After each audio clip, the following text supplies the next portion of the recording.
Hello friends, welcome back to my channel. तो आज आ गई हूँ एक न्यू वीडियो के साथ। थंबनेल आपने देख लिया होगा कि हम किस टॉपिक पर बात करने वाले हैं।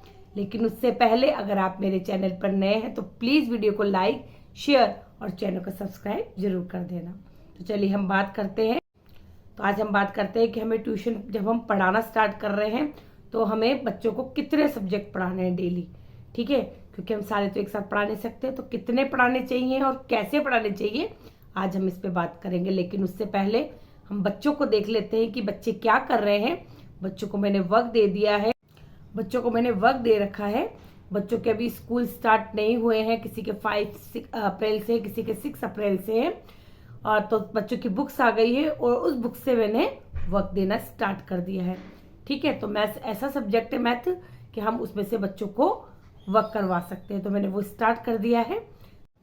तो चलिए हम पहले बच्चों को देख लेते हैं, बाकी बातें हम बाद में करेंगे। तो ये क्लास 3 का बच्चा है, 2nd से 3rd में गया है अभी ये। फुटप्रिंट एसएसटी की बुक है, past our past planet and society. ये देखिए फर्स्ट। तो देखिए अभी चैप्टर स्टार्ट नहीं हुए हैं, बच्चों को ओनली सिखाया गया है नो पॉवर्टी, गोल 1 कि हमको अपने अर्थ पे से पॉवर्टी हटानी है। स्कूल प्रिपरेशन मॉड्यूल, कॉन्स्टलेशंस, बच्चों को अवर अर्थ के बारे में है। ब्लू है तो वाटर है, ग्रीन होगा तो लैंड है। इसके बाद right air in the given box if air is needed for the following. किस किस के अंदर एयर है।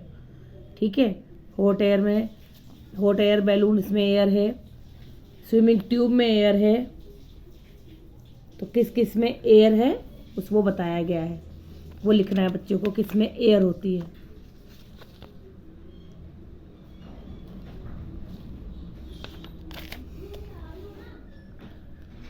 The picture show different ways air gets dirty, किन किन से हवा डर्टी होती है। ठीक है, उसके बारे में बच्चों को बताना है।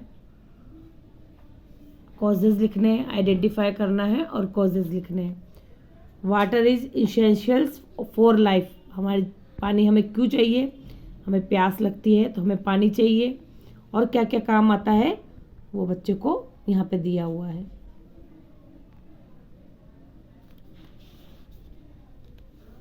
वाट मेक्स वाटर डर्टी, पानी को क्या क्या कौन कौन सी चीज़ें गंदा कर सकता है पानी को, उसके बारे में बच्चों को। तो ये सब स्कूल में मैम बताएंगी, पर हाँ हम बच्चों को समझा सकते हैं। ये देखिए फिलिप्स है, ये मैंने बच्चों को करा दिए हैं, कॉपी में भी करवा दिया है बच्चे को। चैप्टर समझाया, दिखाया पिक्चर से, और ये बच्चे को मैंने लिखने के लिए दिया। तो राइटिंग भी हो गई बच्चे की, बच्चे ने लिख भी लिया और बच्चा समझ भी गया। तो अभी मैंने इतना ही सिखाया है बच्चों को, इसमें से ज़्यादा नहीं बताया है क्योंकि अब फर्स्ट डे ही बच्चा बुक लेकर आया है। अब ये है हिंदी रीडर की बुक, हिंदी पाठ्य पुस्तक। अब ये हिंदी रीडर की बुक है क्लास 3 की, अमरत्व।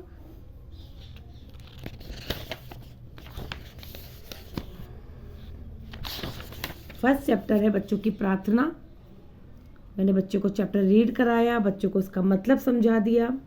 उसके बाद मैंने देखिए नीचे भी प्रार्थना से क्या सीख मिली है वो बच्चे को मैंने अच्छे से बता दिया। अब पीछे शब्दार्थ हैं, प्रश्न उत्तर हैं, ठीक है, बहुत कुछ है। लेकिन मैंने बच्चे को ओनली अभी, तो देखिए मैंने बच्चों को यह पार्ट 1 में से जब रीडिंग करवा दी, बच्चों को समझा दिया, तो मैंने कठिन शब्द लिखवाए। सत्य, साहस, निश्चित, मार्ग, प्रभुता और मर्यादा।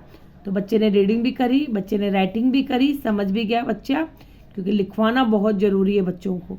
जब भी आप बच्चों को कुछ भी लर्न करवाएं, रीडिंग करवाएं, बच्चों को लिखवाएं ज़रूर। तो लिखवाने से बच्चों की प्रैक्टिस बहुत अच्छी होती है, वरना बच्चा लिखना भूल जाएगा और राइटिंग बहुत गंदी हो जाएगी। ठीक है, हाँ क्या समझ में नहीं आया आपको मैथ्स में? आपको मैंने ये दिया था कि आपको लिखना है 7,22,047, ये तो आपने लिख लिया। ठीक है, 7,22,047, ये है 98,765। तो कहाँ लिखा आपने 98? मैंने आपको सिखाया था ना।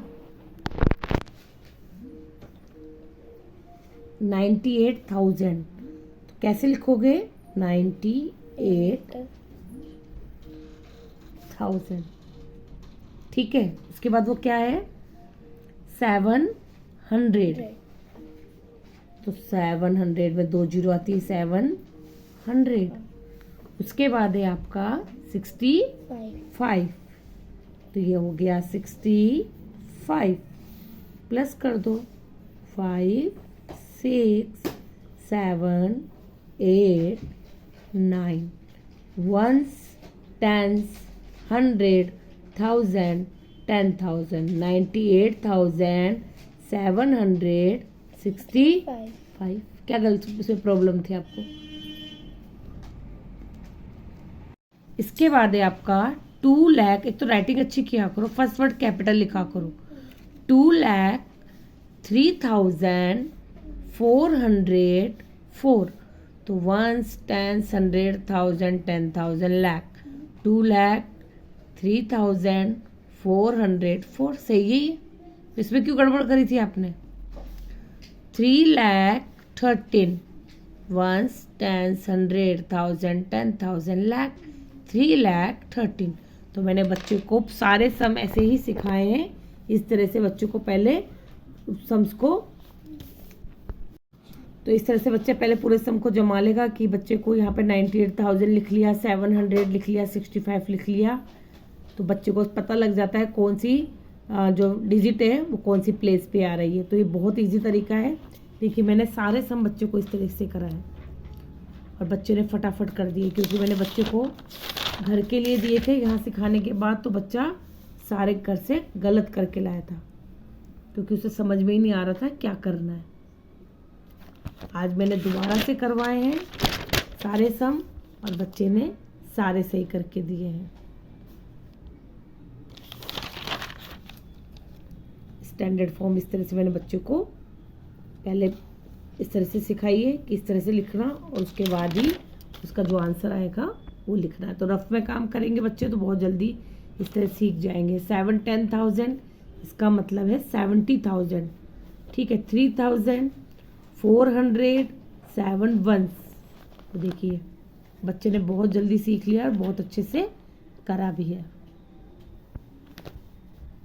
यहाँ भी सारे सम करके लाया, लेकिन बच्चे ने एक सम रॉन्ग किया है, क्योंकि यहाँ पर बच्चों को समझ में ही नहीं आया 90 है यहाँ 8,000, तो 98,000 लिखना है एक साथ, ठीक है। ये भी 1000 है, ये भी 1000 है, तो 98,765। आपने 900 लिख दिया, ये 9,000 हो गए। तो देखा आपने कि सारे बच्चे वर्क कर रहे हैं। उनको मैंने नई बुक से पढ़ाना स्टार्ट कर दिया है, क्योंकि जब हम अभी थोड़ा थोड़ा बच्चों को पढ़ाना स्टार्ट करेंगे अप्रैल में ही बच्चों के फर्स्ट PT1 या UT1 जो भी बोला जाता है वो एक टेस्ट हो जाएंगे, ठीक है। तो मैंने बच्चों को थोड़ा थोड़ा पढ़ाना हर सब्जेक्ट में स्टार्ट कर दिया है। तो अब बात हम कर लेते हैं कि ट्यूशन पर हमें बच्चों को डेली कितने सब्जेक्ट पढ़ाने चाहिए। बहुत कन्फ्यूजन होता है। जिन्होंने बिल्कुल अभी नया नया पढ़ाना स्टार्ट किया है उन्हें समझ में ही नहीं आता, क्योंकि बच्चा तो पूरा बैग भर के ला रहा है। हिंदी है, इंग्लिश है, मैथ्स है, रीडर ग्रामर अलग अलग होता है, GK है, EVS है, ठीक है। तो हम बच्चों को एक दिन में इतना कुछ तो नहीं पढ़ा सकते, तो हमें इसके लिए क्या करना पड़ेगा। तो देखो, जहाँ तक बात है छोटी क्लासेस की, नर्सरी, LKG, HKG, UKG भी बोलते हैं, वहाँ पर बच्चों को 3 ही सब्जेक्ट होते हैं, 3 या 4 सब्जेक्ट होते हैं। हिंदी, इंग्लिश, मैथ्स, साइंस होती है, कहीं GK होता है। वो आपको डेली पढ़ाना है बच्चों को, क्योंकि छोटे बच्चे हैं, डेली उनको टच करना पड़ेगा आपको, ठीक है। उनको एक पेज हिंदी भी करानी पड़ेगी, एक पेज इंग्लिश भी आपको समझाना पड़ेगा। अल्फ़ाबेट आ जाते हैं या साउंड आ जाते हैं, वो बच्चों को कराना पड़ेगा। मैथ्स में उनके टेबल है, काउंटिंग है, तो थोड़ा थोड़ा वर्क होता है, लेकिन थोड़ा थोड़ा आपको डेली टच में रहना पड़ेगा, ठीक है। छोटे बच्चे होते हैं, अगर छोटे बच्चों को हम डेली नहीं पढ़ाएंगे तो उनका लिंक टूट जाएगा और वो भूल जाएंगे कि छोटा एक कैसा होता है, बड़ा कैसा होता है। तो वो डेली हमको बच्चों को टच में रहना पड़ेगा, ठीक है। लेकिन 1st to 5th बच्चों को क्या करना है कि हम डेली सब्जेक्ट तो सारे नहीं पढ़ा सकते, ठीक है। और टाइम टेबल अगर मैंने सेट कर दिया, ठीक है, अगर मैंने टाइम टेबल भी सेट कर दिया, क्योंकि मैंने भी बहुत सोचा इस बारे में, मैंने बच्चों का टाइम टेबल भी सेट किया कि चलो मैं वीक में 2 दिन आपको इंग्लिश मैथ्स पढ़ा दूंगी, है ना। 2 डेज आपको हिंदी और GK देख लूंगी, फिर ईवीएस देख लूँगी, एसएसटी देख लूँगी। तो लेकिन बच्चों को जो स्कूल से मिलता है वर्क वो छूट जाता है। तो छोटे बच्चों के साथ हम इस टाइम टेबल के अकॉर्डिंग नहीं चल सकते। तो छोटे बच्चों के साथ हमें यह करना है, 1st to 5th पूरा बैग ला रहे हैं बच्चे, ठीक है। कभी मैंने ये नहीं बोला कि केवल मैथ्स लेकर आ जाना। एग्जाम टाइम पर जरूर बोलती हूँ कि जिसका पेपर है उसी की कॉपी, उसी की बुक और अपना एक रजिस्टर या ट्यूशन की कॉपी आपको लानी है, क्योंकि उसी की हमें प्रैक्टिस करानी है। लेकिन जब बच्चा डेली आ रहा है तो फुल बैग लेकर आता है। सबसे पहले डायरी देखती हूँ, कोई लर्निंग तो नहीं मिली है, ठीक है। वर्क नहीं कराती हूँ मैं, स्कूल का वर्क नहीं कराती हूँ, लेकिन कुछ वर्क ऐसा होता है कि कोई एक्टिविटी है बच्चे को समझानी है, वो मैं समझा देती हूँ। लेकिन वर्क नहीं कराती हूँ, समझा देती हूँ कि आप घर जाकर इसको ऐसे कर लेना। मैथ्स में बच्चों को सम दिए हैं वो जरूर करवाती हूँ यहाँ पर, ठीक है।